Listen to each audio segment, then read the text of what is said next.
Rusia merilis rekaman memperlihatkan momen perwira pengintainya menyikat kendaraan dan tempat bersembunyi tentara Ukraina. Rekamannya diunggah di Telegram pada Selasa, 5 November 2024. Dalam keterangan unggahan disebutkan, Rusia membuat tentara Ukraina tidak punya waktu untuk istirahat. Perwira pengintai militer dari kelompok pasukan pusat Rusia menghancurkan musuh di arah Krasnoyarsk.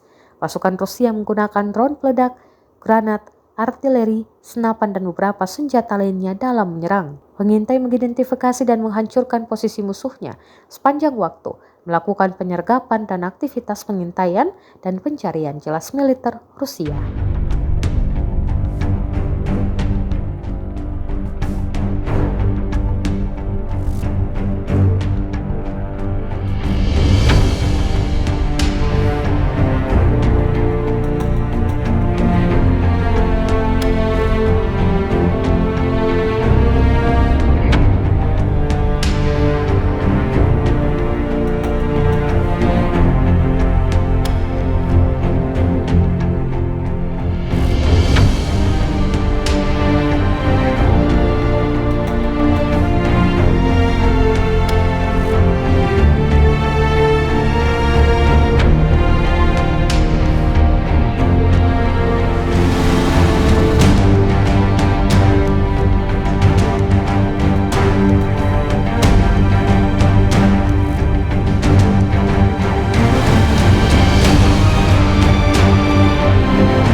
Download Tribun X sekarang, menghadirkan lokal menjadi Indonesia.